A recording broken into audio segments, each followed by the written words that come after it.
नाशिकचा पालकमंत्री होतोय. धुळ्यातील एका कार्यक्रमामध्ये गिरीश महाजन यांनी केलं वक्तव्य. नाशिक जिल्ह्याच्या पालकमंत्रीपदाचा तिढा अद्यापही कायम.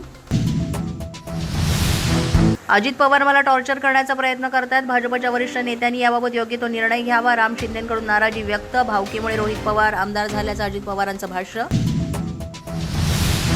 बीडचा आका समोर आला, पण जामनेरचा आका कोण? जामनेरमधील सुलेमान खानच्या मृत्यू प्रकरणावर सपकाळ यांचा प्रश्न. पिस्तुल्या आकाच्या भूमिकात गेल्याचं समोर आलंय. नाव न घेता हर्षवर्धन सपकाळ यांची गिरीश महाजनांवर टीका. जयंत पाटलांसारखा लाचार माणूस राजकारणात पाहिला नाही. गोपीचंद पडळकर यांची जयंत पाटलांवर टीका. मंत्रिपदासाठी लाचारी केल्याचा पडळकर यांचा जयंत पाटलांवर आरोप.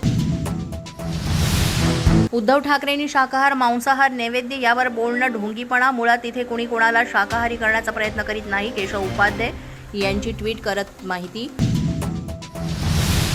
रोहित पवार आजोबांवर गेल्याची गोपीचंद पडळकर यांची टीका. रोहित पवार औरंगजेबासारखी कृती करणार. पवारांना मी पुरून उरलो. पडळकरांचा पवार घराण्यावर निशाणा. 7 आमदार एकाच पक्षाचे असल्यास त्या पक्षाला पालकमंत्रीपद मिळावं. जळगावमध्ये छगन भुजबळ यांचं वक्तव्य. नाशिकच्या पालकमंत्रीपदासाठी भुजबळांचा आग्रह कायम. 1 आमदार असताना आपण पालकमंत्रीपदासाठी आग्रह धरतो. 7 आमदारांसाठी शक्ती लावा असंही वक्तव्य. रस्त्याची दुरावस्था झाल्यामुळे मुलं मंत्र्यांना भेटण्याचा आग्रह करीत होते, मात्र इच्छा पूर्ण न केल्यानं मुलांनी चिखलफेक केली. दहिबळ गावच्या सरपंचांचं स्पष्टीकरण. तुळजाभवानी मंदिराचा गाभारा आणि शिखर उतरवण्याचं षडयंत्र कुणाचं? खासदार ओमराजे निंबाळकर यांच्याकडून राणा जगजितसिंग पाटलांचा जुना व्हिडिओ पोस्ट करीत पाटील यांच्यावर निशाणा. जितेंद्र आव्हाड यांच्या आंदोलनानंतर राणा जगजितसिंग पाटील यांची मंत्री आशिष शेलार यांना. तुळजाभवानी मंदिराच्या कामावरून महायुतीमध्ये धुसफूस सुरू असल्याची चर्चा. तुळजाभवानी मंदिराच्या जीर्णोद्धारासाठी आज मुंबईत बैठक होणार. बैठकीतून पालकमंत्री प्रताप सरनाईक ओमराजे निंबाळकर यांना पुन्हा वगळण्यात आलं. पोलीस माझा न्यूजच्या बातमीपत्रात आज इतकंच. तुम्हाला आमचं बातमीपत्र कसं वाटतंय याबाबत अवश्य अभिप्राय कळवा.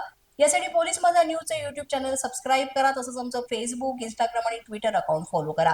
अधिक माहितीसाठी आमच्या www.policemazhanews.com या वेबसाईटला भेट द्या.